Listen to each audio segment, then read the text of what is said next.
जय हिंद, नमस्कार प्यारे साथियों। आज हम डिस्कस करने वाले हैं क्लास 12th फिजिक्स के बारे में। बायोलॉजी का पेपर आपका बहुत अच्छा हुआ, इसके लिए आप सभी ने काफ़ी ज़्यादा कमेंट भी किए। इसके लिए मैं आपको सच बता रहा हूँ, दिल से धन्यवाद बोलता हूँ। अब आप उस चीज़ से आगे बढ़िए थोड़ा, और आप अपने फिजिक्स का जो पेपर है उस पर फोकस करिए। आज मैं आपको फिजिक्स के पेपर में, हर साल पेपर में आने वाले जो क्वेश्चन होते हैं, ऐसे वायरल महत्वपूर्ण क्वेश्चन आज के इस वीडियो में बताने वाला हूँ। इन क्वेश्चंस को बच्चों एक बार पढ़ लीजिए, रिवीजन कर लीजिए, ताकि अगर ये क्वेश्चन आपके बोर्ड के पेपर में, यानी कि 6 मार्च को आपका फिजिक्स का पेपर है, अगर ये क्वेश्चन आते हैं, मैं कहता हूँ आप वहाँ पर लिख कर जरूर आएंगे। ऐसे पेपर जो फिजिक्स के पेपर में आने वाले हैं, 2025 के पेपर में भी यहाँ से क्वेश्चन आ सकते हैं। और ये जो क्वेश्चन रहेंगे 2 नंबर में, 3 नंबर में और 5 नंबर वाले भी हो सकते हैं। इसमें ज़्यादातर 2 से 3 नंबर वाले क्वेश्चन ज़्यादा रहेंगे।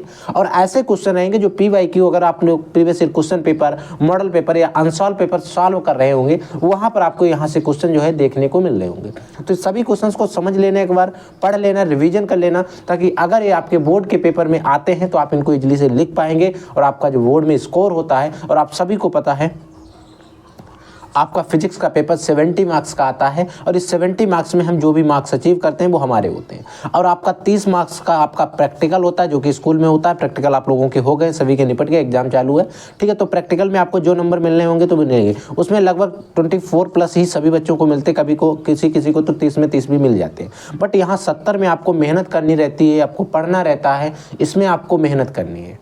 इसमें आपको बहुत सारे टॉपिक पढ़ना है जहां से क्वेश्चन बोर्ड के पेपर में आ सकते हैं। अब वो आपके इंपॉर्टेंट क्वेश्चन हो, या फिर इंपॉर्टेंट न्यूमेरिकल हो, या फिर आपके डेरिवेशन हो, कुछ भी हो, वो सारे टॉपिक पढ़ना पड़ेगा। और मैं पूरी गारंटी लेता हूं कि मैं इन सभी टॉपिक को पढ़ाने का पूरा प्रयास करूंगा, ताकि अगर ये क्वेश्चन आपके बोर्ड के पेपर में आते हैं तो आप इनको सॉल्व करेंगे।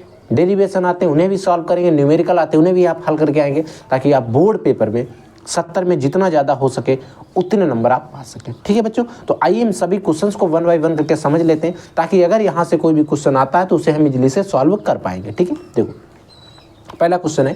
क्वेश्चन इसी प्रकार से आपके बोर्ड के पेपर में भी पूछा जाएगा कि वैद्युत विभव की परिभाषा दीजिए, ठीक है। ये क्वेश्चन हो गया, तथा इसकी बीमा भी लिखिए। यानी कि सबसे पहले आपको वैद्युत विभव की परिभाषा बतानी कि वैद्युत विभव की परिभाषा क्या होती है, फिर आपको बताना इसकी बीमा क्या होती है, ये भी बताना। क्योंकि और कभी कभी बोर्ड के पेपर में वैद्युत विभव की बीमा लिखिए या फिर परिभाषा लिखिए, 1 नंबर में भी पूछ दिया जाता। ऐसे आता तो कम से कम 2 नंबर में पूछा जाएगा, ठीक है। पहले हम परिभाषा की बात करते हैं। वैद्युत क्षेत्र में किसी भी बिंदु पर, वैद्युत क्षेत्र में किसी भी बिंदु पर जो वैद्युत विभव होता है, वैद्युत विभव किसी धन परीक्षण आवेश को, कोई भी धन परीक्षण आवेश है, उस धन परीक्षण आवेश को अनंत से उस बिंदु तक लाने में किए गए कार्य, अनंत से उस बिंदु तक लाने में किया गया कार्य धन परीक्षण आवेश के मान की निष्पत्ति के बराबर होता है। कौन?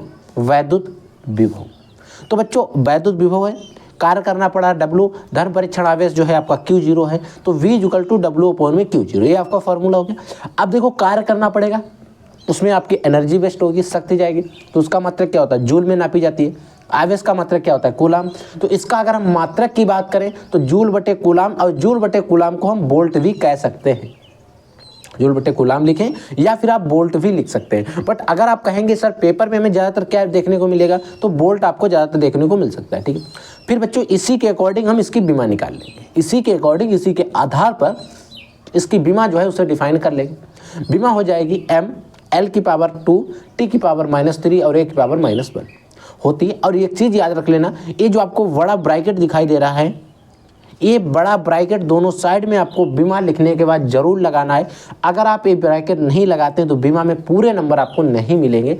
इस चीज़ का आपको विशेष ध्यान रखना है, क्योंकि बहुत से बच्चे गलती कर देते हैं, ठीक है। समझ गए इस टॉपिक को? अगला देखो, अगला बच्चों, समविभव पृष्ठ की परिभाषा दीजिए। एक क्वेश्चन में 1 नंबर में या फिर 2 नंबर में कई बार पूछा गया। देखो, समविभव पृष्ठ यानी कि समान विभव का पृष्ठ। तो देखो, किसी वैद्युत क्षेत्र में खींचा गया वह पृष्ठ जिस पर स्थित सभी बिंदुओं पर विभव बराबर हो, समविभव पृष्ठ कहलाता है। यानी कि कोई भी वैद्युत क्षेत्र है, उस वैद्युत क्षेत्र में खींचा गया वह पृष्ठ जिस पर स्थित सभी बिंदुओं पर विभव जो है कैसा हो? बराबर हो, या फिर हम इसी कह सकते हैं समान हो, विभव समान हो, समविभव पृष्ठ कहलाता है। आई होप समझ गए होंगे, क्योंकि एक छोटा सा क्वेश्चन है, बट बोर्ड के पेपर की दृष्टि से आपके लिए काफ़ी ज़्यादा इंपॉर्टेंट है, ठीक। किसी संधारित्र की प्लेटों के बीच परावैद्युत पदार्थ भरने पर उसकी धारिता पर क्या प्रभाव पड़ता है? कोई भी संधारित्र है, इस संधारित्र की जो प्लेटें होती हैं, इन प्लेटों के बीच परावैद्युत पदार्थ भरने पर इसकी धारिता पर क्या प्रभाव पड़ेगा। यानी कि कोई संधारित्र था, उस संधारित्र जो है उसकी प्लेटों के बीच अगर हम कोई भी परावैद्युत पदार्थ भर रहे हैं तो उसकी धारिता जो C होती है वो बढ़ेगी या घटेगी, ये बताना। देखो, संधारित्र की प्लेटों के बीच परावैद्युत पदार्थ रखने से, कोई भी संधारित्र है उसके बीच में अगर कोई भी परावैद्युत पदार्थ रख रहे हैं तो इसके अंदर प्लेटों के बीच उपस्थित वैद्युत क्षेत्र के विपरीत दिशा में एक आंतरिक वैद्युत क्षेत्र उत्पन्न हो जाता है। यानी कि इसके अंदर जो प्लेटें हैं उनके बीच उपस्थित जो वैद्युत क्षेत्र है उसके विपरीत दिशा में एक आंतरिक वैद्युत क्षेत्र उत्पन्न हो जाता है। यानी कि एक अलग से आंतरिक वैद्युत क्षेत्र उत्पन्न हो जाएगा जो इसकी सतह पर प्लेटों के बीच विपरीत आवेश प्रेरित होने से उत्पन्न होता है। अब ये उत्पन्न कैसे होता है, जो इसकी सतह है उस पर प्लेटें हैं उन पर विपरीत आवेश जो है प्रेरित हो रहा है, उसके प्रेरित होने से उत्पन्न होता है। अब जब इस पर आवेश प्रेरित हो रहा है, उत्पन्न हो रहा है, इस कारण प्लेटों के बीच विभवांतर जो है घट जाएगा। प्लेटों के बीच का जो विभवांतर है वो घट जाएगा। ठीक है, जब विभवांतर घट जाएगा जिसके परिणाम स्वरूप धारिता बढ़ जाएगी। अगर विभवांतर का मान कहीं पर घट रहा है तो इसकी धारिता जो होती है वो बढ़ रहा है, क्योंकि हमने एक सूत्र पढ़ा था C=Q/V। C directly proportional Q/V। 1/V होता है। 1 क्या है, 1 तो 1 ही रहेगा। V क्या है, वोल्टेज है। C क्या है, धारिता है। अगर आप वोल्टेज बढ़ाएंगे तो धारिता घटेगी, धारिता घटेगी तो वोल्टेज बढ़ेगा। ठीक है, सारी चीज़ें आपको याद रख लेना। आई होप आपको समझ आ गया होगा, कोई भी प्रॉब्लम इसमें नहीं होगी। ठीक है, अगली देखो बच्चों, अगला है अन्योन प्रेरण गुणांक की परिभाषा दीजिए तथा इसके व्यवहारिक उदाहरण भी समझाइए। जो अन्योन प्रेरण गुणांक होता है इसकी आपको परिभाषा देनी है तथा इसका एक व्यवहारिक उदाहरण के द्वारा भी आपको समझाना है। देखो, किन्हीं दो कुंडलियों के बीच अन्योन प्रेरण गुणांक अथवा अन्योन प्रेरकत्व, किन्हीं दो कुंडलियों के बीच अन्योन प्रेरण गुणांक अथवा अन्योन प्रेरकत्व संख्यात्मक रूप से किसी एक कुंडली में चुंबकीय फ्लक्स ग्रंथियों की संख्या के बराबर होता है।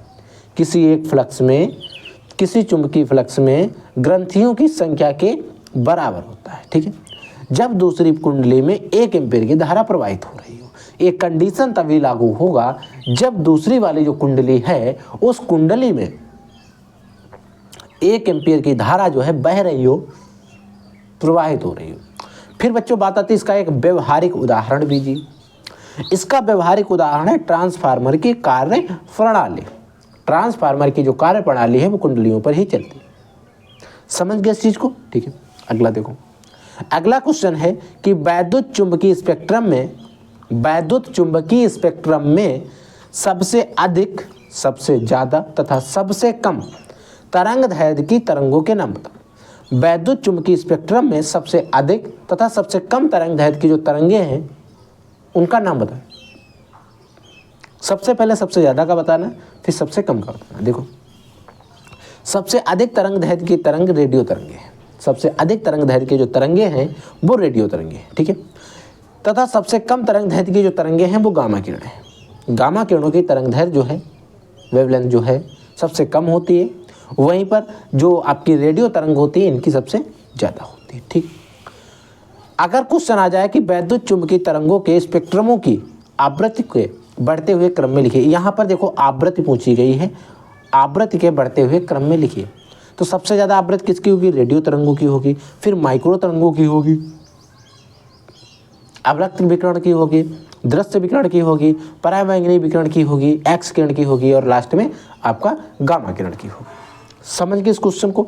अगर किसी भी क्वेश्चन में जरा से भी आपको डाउट लगता है तो तुरंत आप वीडियो के कमेंट सेक्शन में, इंस्टाग्राम पर डीएम करके आप हमसे तुरंत पूछ लीजिए। ठीक है, अब मान लीजिए बायोलॉजी आपका किसी भी पार्ट में आपको कोई प्रॉब्लम हो रही है तो आप उस पार्ट का स्क्रीनशॉट लीजिए।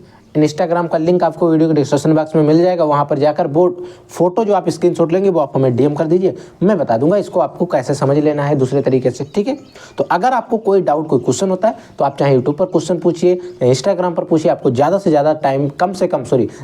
ज़्यादा बच्चों को कम से कम टाइम में रिप्लाई देने का पूरा प्रयास किया जाएगा। ठीक है, अगला क्वेश्चन देखो, चुंबकीय धाराएं किसी धारावाही चालक के, कोई भी एक धारावाही चालक है, उस धारावाही चालक के कारण उत्पन्न चुंबकीय क्षेत्र के संबंध में, उस धारावाही चालक के कारण उत्पन्न चुंबकीय क्षेत्र के संबंध में बायो-सैवर्ट के नियम का उल्लेख कीजिए।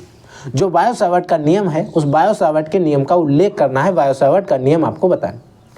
बायो-सैवर्ट के नियम के अनुसार किसी वही धारावाही चालक के कारण उत्पन्न चुंबकीय क्षेत्र, इस सूत्र होता है, फार्मूला होता है, याद रख लेना, delta V equal to mu 0/4 pi I delta L sine theta upon में आर स्क्वायर होता है। एक क्वेश्चन जो है, डेरिवेशन जो है आपके लिए इंपॉर्टेंट है, तो इस डेरिवेशन को भी बच्चों आप तैयार कर लेंगे, ठीक है। जहाँ पर म्यू 0/4 पाई एक अनुक्रमानुपाती नियतांक है, म्यू 0 जो है निर्वात की विद्युतशीलता है, निर्वात की विद्युतशीलता है, ठीक है।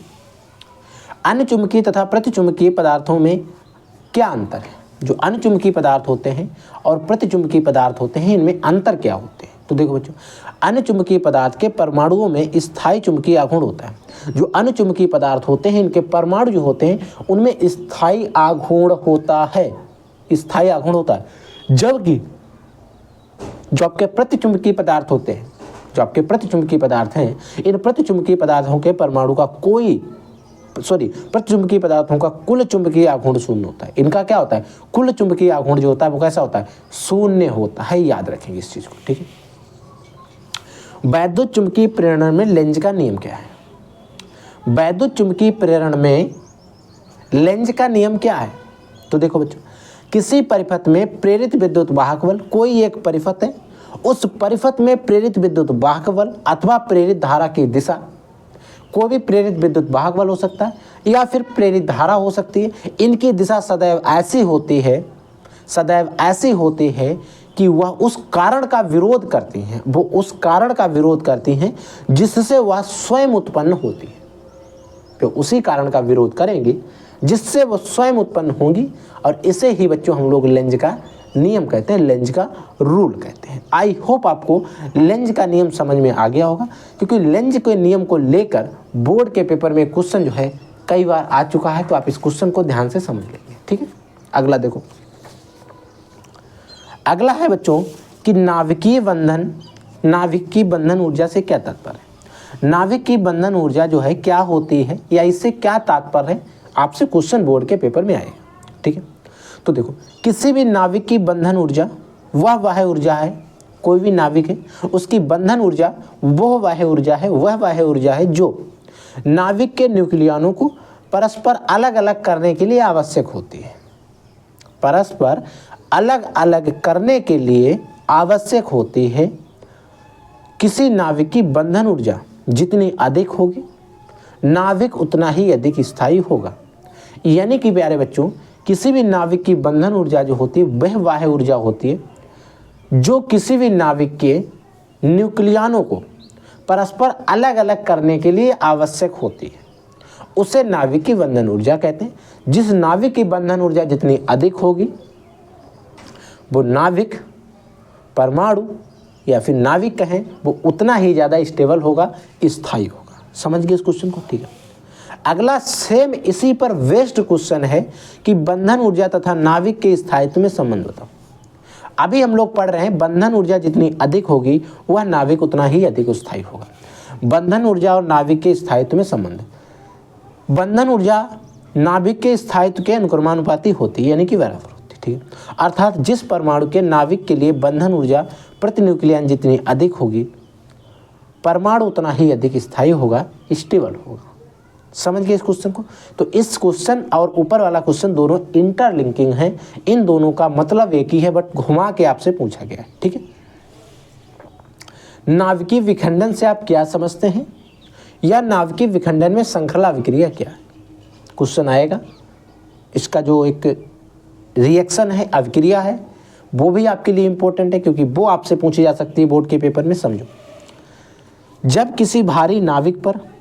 जब भी कोई भारी नाभिक होता है, उस भारी नाभिक पर तीव्रगामी न्यूट्रॉन संघट्ट करते हैं या फिर टकराते हैं, आप ऐसा भी कह सकते हैं। जब किसी भारी नाभिक पर तीव्रगामी जो इलेक्ट्रॉन होते हैं वो टकराते हैं या फिर संघट्ट करते हैं, तो वह नाभिक लगभग 2 या 2 से अधिक छोटे छोटे नाभिकों में टूट जाता है।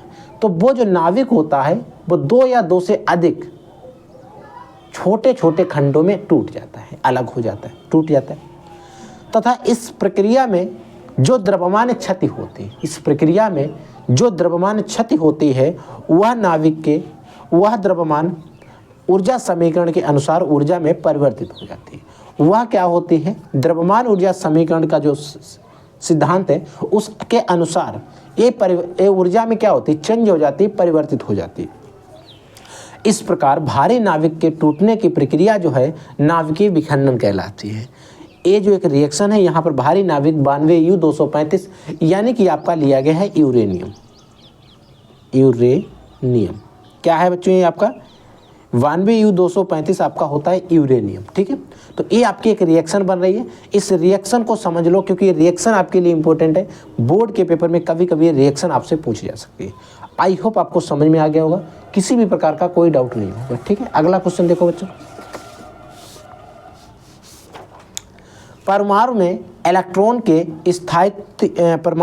इलेक्ट्रॉन की स्थायी कक्षा किसे कहते हैं तथा इसकी शर्त क्या होती है? परमाणु में इलेक्ट्रॉन की जो स्थायी कक्षा होती है किसे कहते हैं तथा इसकी शर्तें क्या होती है, इसकी क्या कंडीशंस होती हैं कि हाँ ये स्थायी कक्षा है? तो देखो बच्चों, बोहर की परिकल्पना के अनुसार, बोहर एक साइंटिस्ट थे, इन्होंने अपनी एक परिकल्पना दी थी। रदरफोर्ड ने अपनी परिकल्पना दी, सभी साइंटिस्ट ने अपनी परिकल्पना दी थी।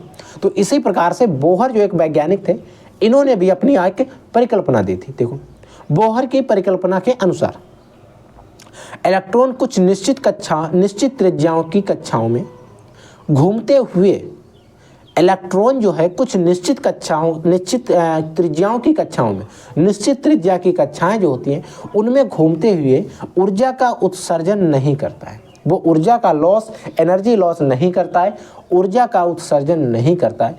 ये कक्षाएं स्थायी कक्षाएं कहलाती हैं। समझ गए ध्यान से?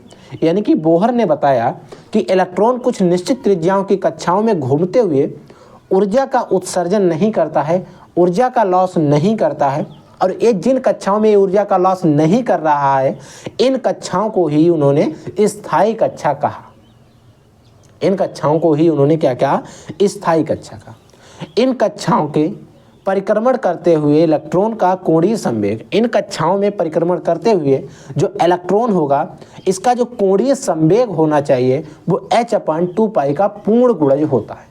h/2π का क्या होता है? पूर्ण गुणज होता है। अर्थात mvr होता है इक्वल टू n है ब्रैकेट के अंदर, यानी कि इसके मल्टीप्लाई में h/2π। यहाँ पर जो n है, जहाँ पर n का मान पहली कक्षा, दूसरी कक्षा, तीसरी कक्षा, यानी कि n का मान 1 2 3 जो भी दे सकता है, न्यूमेरिकल भी इस पर आ सकता है। तो आप इस चीज़ को समझ रहे हैं। नाविक बल का क्या अर्थ है समझाइए। यानी कि जो नाविक का बल होता है, ये नाविक बल क्या होता है इसके बारे में आपको बताना है। नाविक बल के बारे में आपको समझाना है। देखो, किसी नाविक के भीतर उपस्थित वे बल, कोई भी नाविक है, उस नाविक के भीतर उपस्थित वे बल जो न्यूक्लियनों को परस्पर बांधे रखते हैं। यानी कि जो नाविक है, इस नाविक के भीतर उपस्थित वे बल जो न्यूक्लियनों को परस्पर बांधे रखते हैं नाविक बल कहलाते हैं।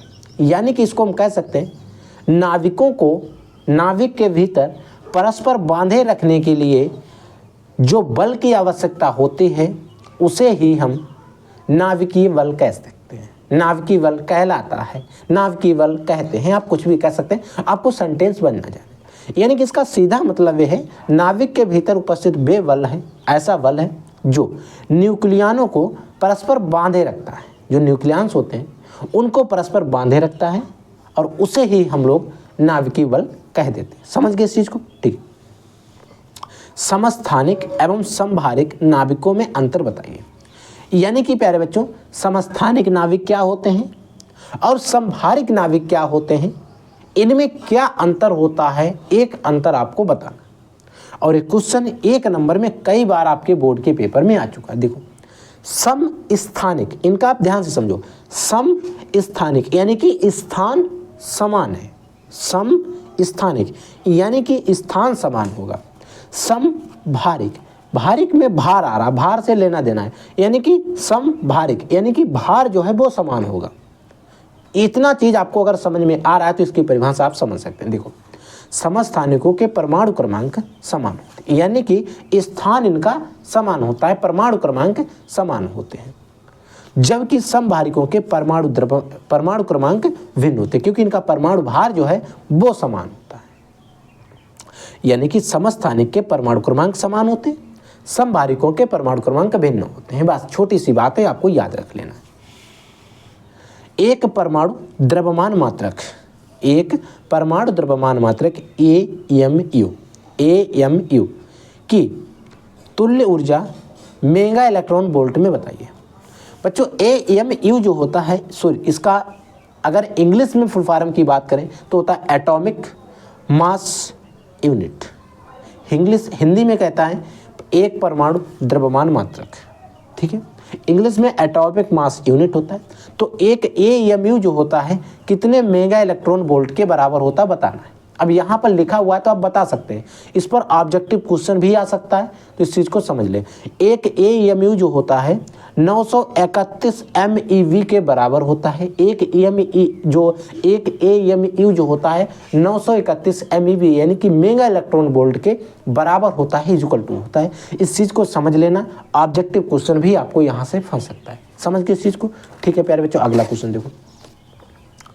एकल गोलीय पृष्ठ पर, एकल गोलीय पृष्ठ है, उस एकल गोलीय पृष्ठ पर प्रकाश के अपवर्तन का सूत्र लिखिए। जो प्रकाश का अपवर्तन होता है, इस प्रकाश के अपवर्तन का आपको सूत्र बताना है। प्रकाश के अपवर्तन का सूत्र लिखना है, ठीक है।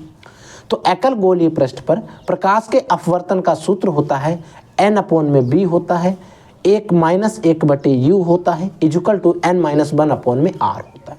यहाँ पर N क्या है, V क्या है, R क्या है, इन सारी चीज़ों को भी समझ लो। देखो, जहाँ पर U जो है पृष्ठ से वस्तु की दूरी जो कि हमेशा होती है, U जो है पृष्ठ से वस्तु की दूरी जो कि हमेशा रहती है, सभी में यही रहते हैं। B जो है पृष्ठ से प्रतिबिंब की दूरी हमेशा रहती है। आप कोई भी इस प्रकार का न्यूमेरिकल देख लें, सूत्र पढ़ लें, डेरिवेशन पढ़ लें। B क्या होता है, वस्तु की दूरी, ठीक है, वस्तु से प्रतिबिंब की दूरी, पृष्ठ से प्रतिबिंब की दूरी, ठीक है। N क्या होता है, यहाँ पर N के बारे में समझ लो थोड़ा सा। पृष्ठ द्वारा फलक, पृष्ठ द्वारा पृथक पहले माध्यम के सापेक्ष, इस चीज पर ध्यान देना। पृष्ठ द्वारा पृथक, पृष्ठ के द्वारा पृथक पहले माध्यम के सापेक्ष दूसरे माध्यम का अपवर्तनांक है n। पृष्ठ द्वारा पृथक पहले माध्यम के सापेक्ष दूसरे माध्यम का अपवर्तनांक होता है n। इस चीज को समझ लेना, इस फार्मूले को समझ लेना, ठीक।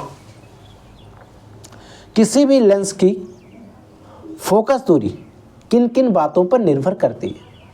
कोई भी लेंस है, उस लेंस की जो फोकस दूरी होती है वो किन किन बातों पर निर्भर करती है, डिपेंड होती है। बताओ।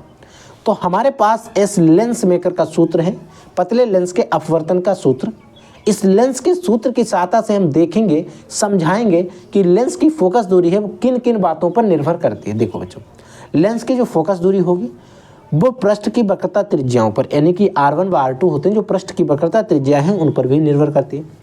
लेंस के पदार्थ का अपवर्तनांक है, अपवर्तनांक आप चेंज करेंगे तो फोकस दूरी चेंज होगा, त्रिज्याएं चेंज करेंगे तब भी फोकस दूरी चेंज होगा। तो अपवर्तनांक पर भी इसकी फोकस दूरी निर्भर करती है। तथा प्रकाश का जो रंग होता है उस पर भी फोकस दूरी डिपेंड रहती है, निर्भर करती है।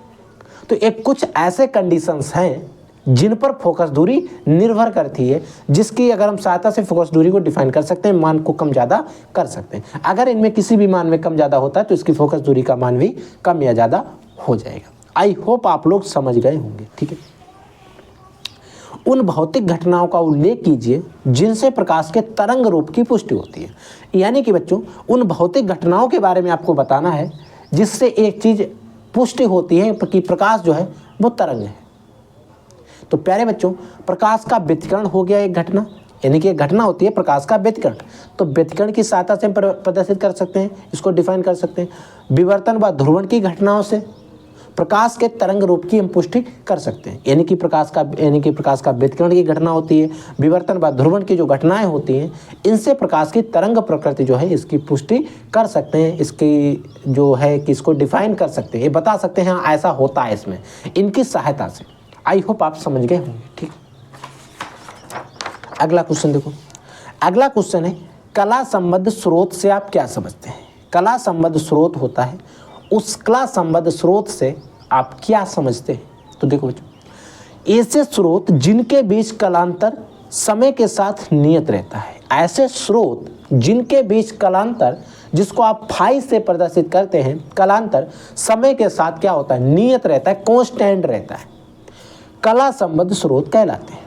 यानी कि ऐसे स्रोत जिनके बीच कलांतर समय के साथ में नियत रहता है, कला संबद्ध स्रोत कहलाते हैं। दो कला संबद्ध स्रोत से स्थायी व्यतिकरण प्राप्त किया जाता है। दो कला संबद्ध स्रोत होते हैं, उनसे स्थायी जो व्यतिकरण है उस स्थायी व्यतिकरण को प्राप्त किया जा सकता है। समझ गए इस चीज को? ठीक है। प्रकाश के विवर्तन से आप क्या समझते हैं?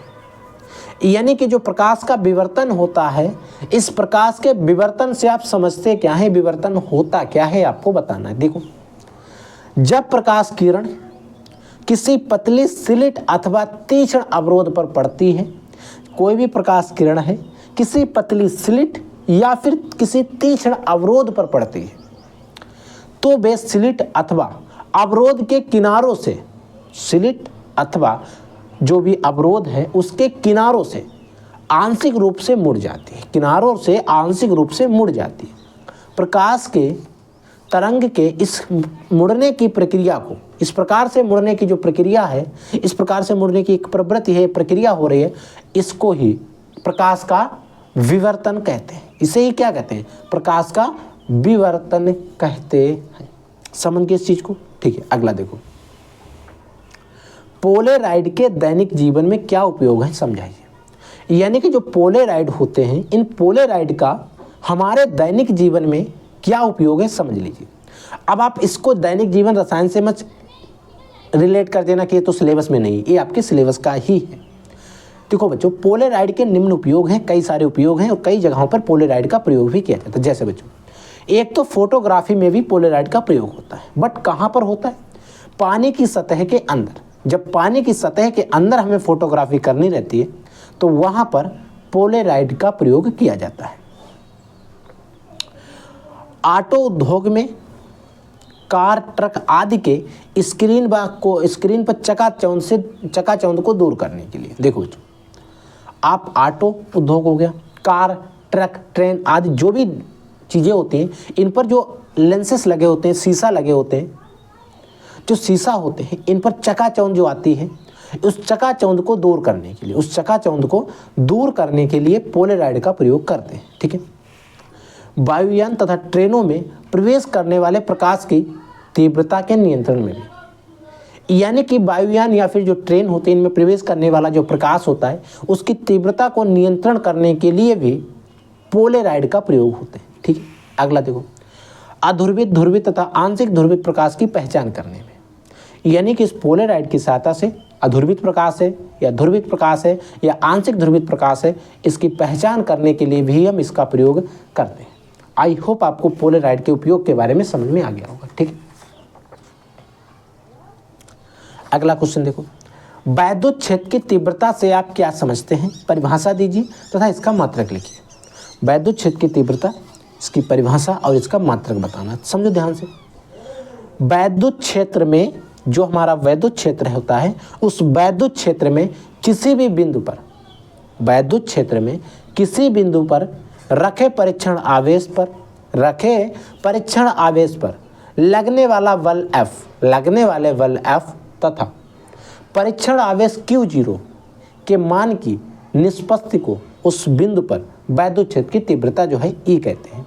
देखो, वैद्युत क्षेत्र की तीव्रता E का सूत्र होता है, उस पर लगने वाला बल F और परीक्षण आवेश Q0, E जो कल्ट होता है F में Q0। अब बल किस में लगता है, न्यूटन में लगता है, और आपका आवेश क्या होता है, इसका कूलाम होता है, तो इसका न्यूटन प्रति कूलाम या फिर इसे वोल्ट मीटर भी हम लोग कह सकते हैं।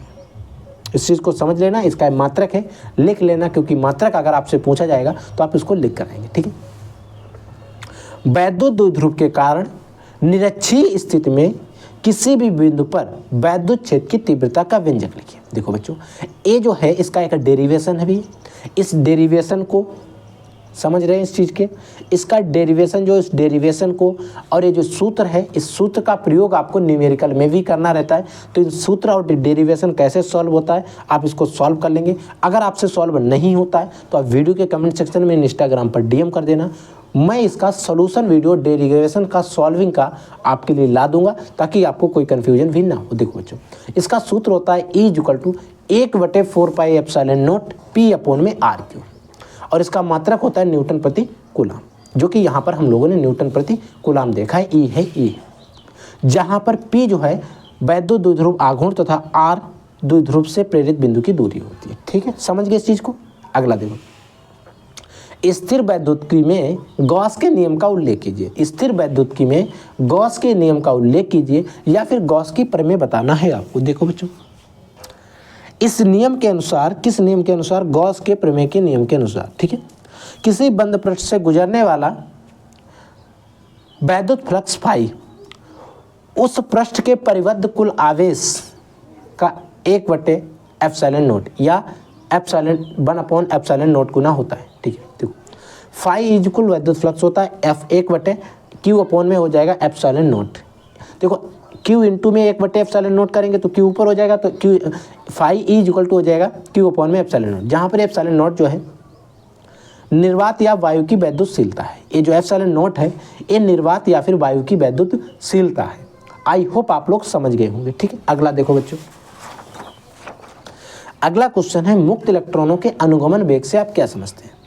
मुक्त इलेक्ट्रॉनों का जो अनुगमन वेग होता है, इस मुक्त इलेक्ट्रॉनों के अनुगमन वेग से आप क्या समझते हैं बताइए। देखो, वह वेग जिसके द्वारा, एक ऐसा वेग जिसके द्वारा चालक के मुक्त इलेक्ट्रॉन आयनों से टकराते हुए, चालक के जो मुक्त इलेक्ट्रॉन होते हैं वो आयनों से टकराते हुए, आयनों से इधर टकराए उधर टकराए, आयनों से टकराते हुए बाह्य वैद्युत क्षेत्र के प्रभाव में, जो बाह्य वैद्युत क्षेत्र है उस बाह्य वैद्युत क्षेत्र के प्रभाव में धन सिरे की ओर आगे बढ़ते हैं। किस सिरे की ओर? धन सिरे की ओर, यानी कि जिस पर पॉजिटिव चार्ज होगा उस सिरे की ओर आगे बढ़ते हैं। इसे अपवहन या फिर अनुगमन वेग कहते हैं। समझो ध्यान से एक बार और।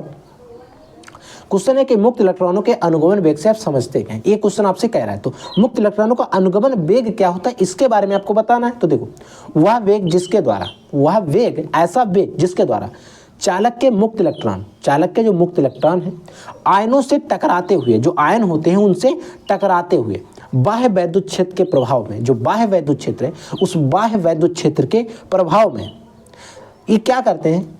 धन सिरे की ओर आगे बढ़ते हैं। धन सिरे की ओर क्या करते हैं? आगे बढ़ते हैं। किधर? धन सिरे की ओर आगे बढ़ते हैं। और धन सिरे की ओर आगे बढ़ रहे हैं, इनका एक वेग भी होगा और उसे ही बच्चों हम लोग अनुगमन वेग या फिर अपवहन वेग कहते हैं। आई होप आपको समझ में आ गया होगा कि अनुगमन वेग या फिर अपवहन वेग जो होता है इसकी परिभाषा क्या है। याद कर लेना, बोर्ड के पेपर में अगर आपके आता है तो आप इसे जरूर लिख कर आएंगे, क्योंकि ये जो परिभाषा है अनुगमन वेग या फिर अपवहन वेग जो होता है, कई बार अगर आप प्रीवियस ईयर क्वेश्चन पेपर उठा के देखेंगे तो वहाँ पर पूछा गया है और आपके पेपर में भी पूछने के चांसेस, तो आप समझ लेना। ठीक है, अगला क्वेश्चन है कि धारा घनत्व, सबसे पहले ध्यान से समझ लेना, धारा घनत्व, विशिष्ट चालकता, धारा घनत्व हो गया, विशिष्ट चालकता हो गया, तथा वैद्युत क्षेत्र के बीच, तथा वैद्युत क्षेत्र के बीच परस्पर संबंध लिखिए। इनके बीच में परस्पर आपको संबंध लिखना है, तथा इसके विशिष्ट चालकता, इसके विशिष्ट चालकता का मात्रक भी निकालिए। इसकी जो विशिष्ट चालकता होती है उसका आपको मात्रक भी बताना है। सबसे पहले धारा घनत्व, विशिष्ट चालकता तथा वैद्युत क्षेत्र के बीच में परस्पर संबंध लिखना है। संबंध लिखने के बाद विशिष्ट चालकता का मात्रक भी आपको निकालना है। तो समझो, धारा घनत्व, विशिष्ट चालकता तथा वैद्युत क्षेत्र के माध्यम के बीच में एक संबंध होता है। विशिष्ट चालकता का एक सूत्र होता है ρ = धारा घनत्व अपॉन में वैद्युत क्षेत्र। धारा घनत्व को हम लोग J से लिखते हैं, वैद्युत क्षेत्र को E से लिखते हैं। तो J जो होता है इसका मात्रक होता है एम्पियर बटे मीटर स्क्वायर, और जो आपका वैद्युत क्षेत्र होता है इसका वोल्ट मीटर होता है, वोल्ट मीटर होता है। ठीक है, तो इसकी सहायता से एम्पियर बटे मीटर स्क्वायर अपॉन में वोल्ट मीटर, अब इस मीटर से एक मीटर कैंसिल हो जाएगा तो एम्पियर मीटर अपॉन में वोल्ट बचेगा। क्या बचेगा? एम्पियर मीटर बटे वोल्ट बचेगा। तो इसका मात्रक हो जाएगा। याद रख लेना, अगर आपसे बोर्ड के पेपर में क्वेश्चन आता है तो आप इसे इजीली से सॉल्व कर लेंगे, क्योंकि क्वेश्चन इंपॉर्टेंट है तो आप इसे जरूर पढ़ लेंगे। ठीक है, चुंबकीय फ्लक्स घनत्व का अंतरराष्ट्रीय पद्धति में SI मात्रक लिखिए। चुंबकीय फ्लक्स जो घनत्व होता है, इस चुंबकीय फ्लक्स घनत्व का अंतरराष्ट्रीय पद्धति में मात्रक लिखिए, या इसको SI मात्रक भी कहते हैं। देखो, चुंबकीय फ्लक्स घनत्व का एसआई मात्रक वेबर बटे मीटर स्क्वायर अथवा न्यूटन एम्पियर मीटर होता है। देखो बच्चों, जो चुंबकीय फ्लक्स का घनत्व होता है, इसका एसआई जो मात्रक होता है वो वेबर बटे मीटर स्क्वायर अथवा न्यूटन बटे एम्पियर मीटर होता है। न्यूटन बटे एम्पियर मीटर होता है। तो मैं कहूँगा आप दोनों तैयार कर लीजिए। अगर आपसे दोनों तैयार नहीं होते, दोनों प्रिपेयर नहीं होते, तो उसमें आप मेन प्रायोरिटी आप फर्स्ट वाले को देंगे, वेबर बटे मीटर स्क्वायर।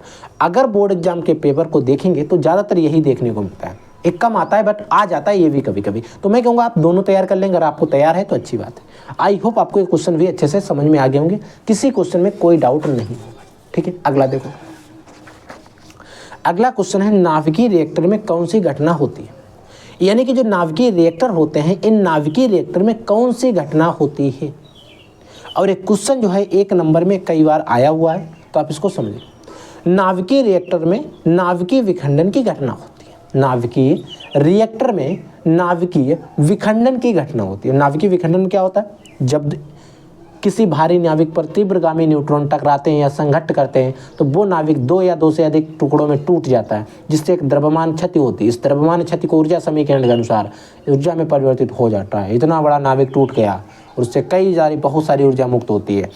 तो उसी के अनुसार इसमें भी एक ऐसा ही नाभिकीय रिएक्टर में भी ऐसा ही कुछ प्रोसेस होता है। ठीक है, ठोसों में उपस्थित ऊर्जा बैंडों के नाम बताओ। जो ठोस होते हैं इनमें जो उपस्थित ऊर्जा बैंड होते हैं उनके नाम बताना। यानी कि ठोसों में कौन से ऊर्जा बैंड जो हैं वो उपस्थित होते हैं। तो देखो, चालन बैंड तथा संयोजी बैंड ठोसों में उपस्थित ऊर्जा बैंड है। यानी कि बच्चों, जो चालन बैंड है तथा संयोजी बैंड है, देखो चालन बैंड तथा संयोजी बैंड जो है ठोसों में उपस्थित ऊर्जा बैंड है। चालन बैंड और संयोजी बैंड ठोसों में उपस्थित ऊर्जा बैंड है। क्वेश्चन को याद रख लेना, आपके पेपर में आ सकता है। सारे क्वेश्चन इंपॉर्टेंट हैं, एक एक क्वेश्चन को पढ़िए, एक एक क्वेश्चन को याद रखिए, क्योंकि पता नहीं कौन सा क्वेश्चन किस टाइम आपसे पूछ लिया जाए। ठीक, अगला क्वेश्चन है कि एन टाइप तथा पी टाइप अर्धचालक में आवेश वाहक कौन कौन होते हैं? यानी कि बच्चों, एन टाइप तथा पी टाइप में जो आवेश वाहक होते हैं, एन टाइप और पी टाइप जो अर्धचालक होता है, इसमें आवेश वाहक कौन कौन होते हैं? तो एन टाइप और पी टाइप, एन टाइप में मुक्त इलेक्ट्रॉन, जो एन टाइप होता है इसमें मुक्त इलेक्ट्रॉन, तथा पी टाइप में कोटर जो होते हैं आवेश वाहक होते हैं। यानी कि बच्चों, एन टाइप जो होगा उसमें मुक्त इलेक्ट्रॉन आवेश वाहक होंगे तथा पी टाइप में कोटर आवेश वाहक होते हैं। याद रख लेना, क्वेश्चन ये भी काफ़ी ज़्यादा इंपॉर्टेंट है। अगर यहाँ से क्वेश्चन आपके बोर्ड के पेपर में आता है तो आप इसे सॉल्व कर लेंगे, क्योंकि आप सभी को बोर्ड की ही तो प्रिपरेशन करना है। आप इसीलिए तो पढ़ रहे हैं कि आपके बोर्ड के पेपर में क्वेश्चन आए और आप वहाँ पर उनको सॉल्व कर रहे हैं, और आपको जितने भी नंबर का क्वेश्चन आता है ज़्यादा से ज़्यादा नंबर आपको मिल जाए। यही तो आप सभी की इच्छा है और मेरी भी यही इच्छा है। सारे क्वेश्चन मैं पढ़ाता हूँ, मैं तो चाहता हूँ जितना पढ़ाता हूँ पूरा आ जाए। ठीक है, देखो भैया बच्चों, अगला क्वेश्चन है, पीएन संधि डायोड में अपक्षय परत से आप क्या समझते हैं? यानी कि जो आपका पीएन संधि डायोड होता है, इस पीएन संधि डायोड में अपक्षय परत से आप क्या समझते हैं? यानी कि अपक्षय परत के बारे में आपको बता। तो देखो बच्चों, पीएन संधि के दोनों ओर वह परत जिसमें चालनशील आवेश वाहक की उपस्थित नहीं रहती।